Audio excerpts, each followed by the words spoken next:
हिंदी सक्ती नाही, मात्र 3 भाषा शिकाव्याच लागणार. राज्याच्या शालेय शिक्षण विभागाने जारी केलेल्या नव्या आदेशानं पुन्हा वादाची ठिणगी.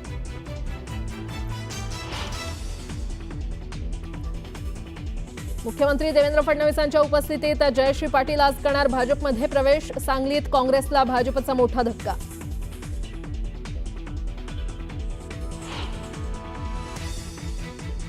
मे महिन्यातील विक्रमी पावसानंतर जूनमध्ये सरासरीपेक्षा जास्त पावसाची शक्यता. हवामान खात्यानं वर्तवला अंदाज.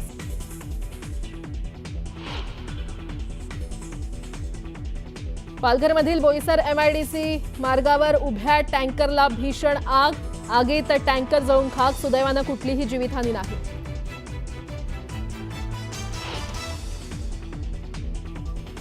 राष्ट्राध्यक्ष डोनाल्ड ट्रम्प यांची इराणला तंबी. इराणनं विनाशर्त शरणागती पत्करावी. इराणचे हवाई क्षेत्र अमेरिकेच्या नियंत्रणाखाली. ट्रम्प यांचा दावा.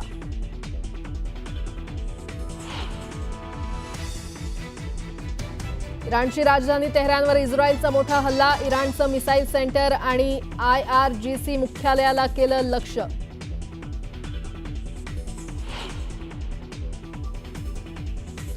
इस्रायलची इराणला पुन्हा धमकी. पुढच्या 24 तासात खोमेनींचा हाल सद्दाम हुसेन सारखा होणार असल्याचा इशारा.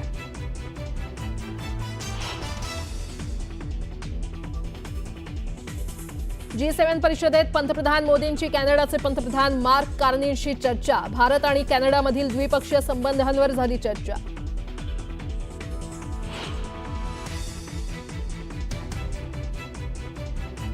गुजरातच्या अनेक जिल्ह्यात पूरसदृश्य स्थिती. आतापर्यंत 18 जणांचा मृत्यू. 19 तारखेपर्यंत मुसळधार पावसाचा अलर्ट.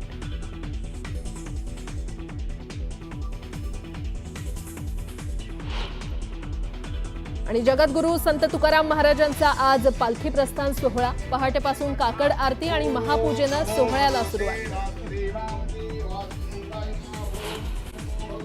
जगद्गुरू संत तुकाराम महाराज यांची पालखी आज प्रस्थान ठेवणार आहे.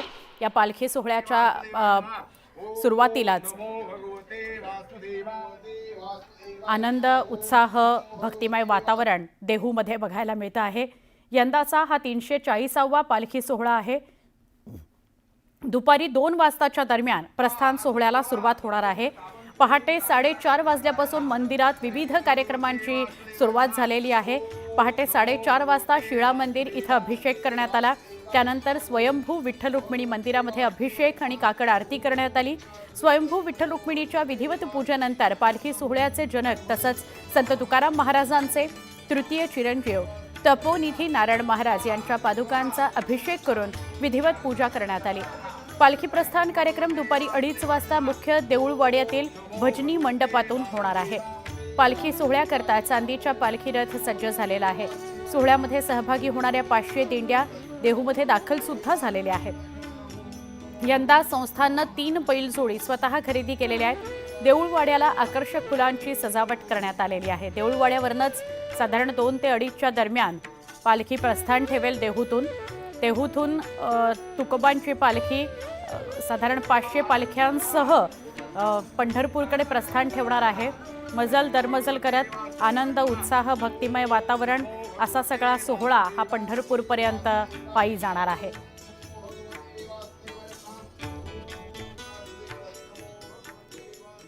जगद्गुरू संत तुकाराम महाराजांचा पालखी प्रस्थान सोहळा दुपारी होतोय. त्याकरता राज्यभरातून लाखो भक्त देहूमध्ये दाखल व्हायला सुरुवात झालेली आहे. मुख्य मंदिरातील शिळा मंदिरात भाविकांनी दर्शनाकरता मोठीच गर्दी केलेली आहे. शिळा मंदिराला रंगरंगोटी फुलांची आकर्षक सजावट करण्यात आली आहे. याच मंदिरातून अधिक माहिती दिली आहे आमचे प्रतिनिधी गणेश दुडम यांनी.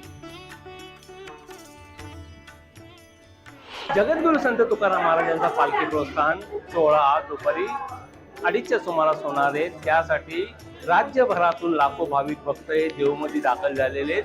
देहूमध्ये दाखल झाल्यावर भाविक भक्त हे पवित्र इंद्रायणी नदीचं दर्शन घेऊन तेथे स्नान करून येथे मुख्य मंदिरात येतात. मुख्य मंदिरात आल्यावर जगद्गुरू संत तुकाराम महाराज शिळा मंदिरामध्ये येथे भाविक भक्तांनी मोठी रांग लावलेली आहे. आपण जर पाहायला गेलं तर आज पहाटेपासूनच भाविक भक्तांची मोठी गर्दी येथे पाहायला मिळालेली आहे, कारण की पालखी प्रस्थान हा काही अवघ्या तासावर येऊन ठेपलेला आहे। त्यामुळे पालखी प्रस्थानापूर्वी संत तुकाराम महाराज असेल किंवा पांडुरंगाचं दर्शन घेण्यासाठी हे भाविक भक्त देहूमध्ये दाखल झालेले आहेत। आपण जर पाहिलं गेलं तर जगद्गुरू संत तुकाराम महाराजांच्या शिळा मंदिराला संपूर्ण फुलांची आकर्षकाची सजावट करण्यात आली। रंगीबेरंगी फुलांच्या सजावटीमध्ये तुकाराम महाराजांचं हे जे रूप आहे अगदी खुलून दिसत आहे। त्यामुळे या रूपाला आणि या तुकाराम महाराजांच्या दर्शनाला आता भाविक भक्तांनी मोठी गर्दी केलेली आहे। अनेक भाविकांनी साकडं घातलेले आहे। यंदा पाऊस पाणी चांगला होऊ दे, शेतामध्ये चांगलं पीक येऊन दे आणि राज्यामध्ये चांगलं सुख येऊन दे असं जे साकडे भाविक भक्तांनी जगद्गुरू संत तुकाराम महाराजांच्या चरणी घातलेलं आहे।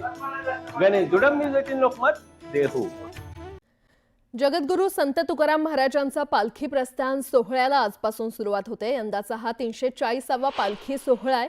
दुपारी 2 वाजण्याच्या सुमारास प्रस्थान सोहळ्याला सुरुवात होणार आहे। पहाटे 4:30 वाजल्यापासून मंदिरात विविध कार्यक्रमांची सुरुवात झाली आणि पहाटे 4:30 वाजता शिळा मंदिर येथे अभिषेक करण्यात आलाय। त्यानंतर स्वयंभू विठ्ठल रुक्मिणी मंदिरात अभिषेक आणि काकड आरती झाली।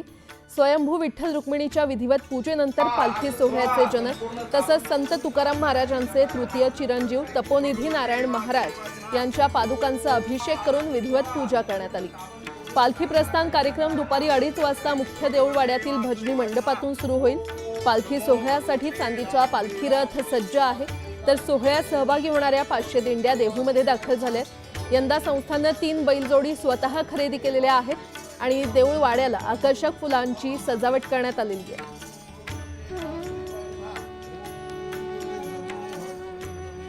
आणि या संदर्भात अधिक माहिती देत आहेत माझी सहकारी प्रियंका लाठे सध्या आपल्यासोबत जोडली गेलेली आहे। प्रियंका, सुप्रभात। आज जगद्गुरू संत तुकाराम महाराजांचा पालखी प्रस्थान सोहळा आहे, तू तिथे स्वतः उपस्थित आहे, काय वातावरण आहे, कसा उत्साह आहे? खरं तर प्राजक्ता, विष्णुमय जग वैष्णवांचा धर्म, भेदाभेद भ्रम अमंगळ। अर्थात इथे कुठल्याही जातीचा, धर्माचा, पंथाचा भेद नाहीये।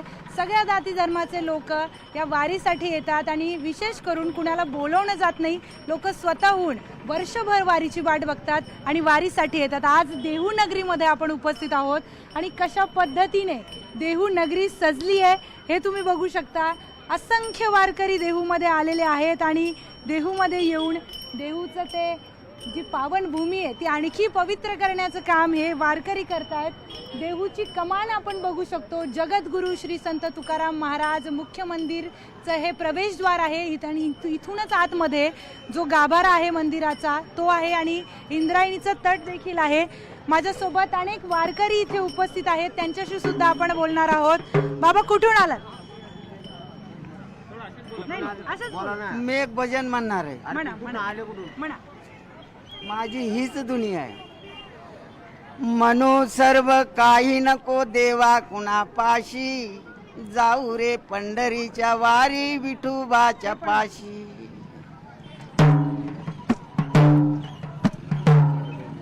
मनो काही नको देवा मागन कुणापाशी, जाईन रे मी माझ्या विठूच्या रे द्वारी। पायीन रे सावळा माझा तोच हारी, उभा राहीन देव माझा उभा विठेवरी। मुखातून बोलन राम कृष्ण हरी, आनंदाची भक्ती विठुराया तुझ्या दारी। जसं की बघितलं, वारकरी सगळेच लोक इथे येऊन मुक्तीचा मार्ग शोधण्याचा प्रयत्न करतात। वर्षभराचं जे सगळं टेन्शन असतो, तणाव असतो, अगदी पेरण्या करून सुद्धा वारकरी आता वारीला पोहोचलेत। सगळं पांडुरंगाच्या भरोश्यावर इतका विश्वास पांडुरंगावर आहे की ती पेरणी केलेलं पीक आणि त्या सगळ्या गोष्टींवर आता पांडुरंग त्याला बघेल, आम्हाला तिथे बघायची गरज नाही आहे आणि आम्ही वारीला आलेलो आहोत आता पांडुरंगासाठी, पांडुरंगाच्या दर्शनासाठी, अशी एक भावना या सगळ्या वारकऱ्यांमध्ये आहे। पेरण्या करून लगबग हे सगळे वारकरी आता वारीसाठी निघालेले आहेत। देहूला जगद्गुरू संत तुकाराम महाराजांची पालखी आता पंढरपूरकडे प्रस्थान करेल आणि मग हळूहळू जवळपास 500 दिंड्या आज देहूमध्ये दाखल झालेल्या आहेत। वेगवेगळ्या गावचे वारकरी इथे आलेले आहेत आणि जसं की मी सुरुवातीलाच सांगितलं, इथे कुठलाही धर्म नाहीये, जात नाहीये, पंथ नाहीये, सगळ्या जाती धर्माचे लोक लोक वेगवेगळ्या गावावरून इथे येत आहेत। महिला मंडळ देखील मोठ्या प्रमाणात वारीत आलेलं आहे, कारण की सगळ्यात महत्त्वाचं हे कारण संसाराची सगळी चिंता सोडून या महिला मंडळी आता वारीत दाखल झालेल्या आहेत। संसार सगळा माऊलींच्या भरोशावर टाकून आता एकच जयघोष करत या देहूमध्ये दाखल झालेल्या आहेत। उद्या आळंदीमध्ये देखील वारकरी येतील आणि तिकडनं संत ज्ञानेश्वर महाराजांची माऊलींची पालखी निघेल। पण आज संत श्रेष्ठ जगद्गुरू संत तुकाराम महाराजांची पालखी देहूमधून निघणार आहे। महिला मंडळ निश्चितच प्रियंका, अतिशय खरं तर उत्सुक भाविकांमध्ये उत्साह दिसतोय आणि तितकाच उत्साह तुझ्यामध्ये देखील दिसतोय। हा उत्साह असाच कायम ठेव। तुझ्यासोबत दिवसभरातून संवाद होतच राहील। तुर्तास धन्यवाद।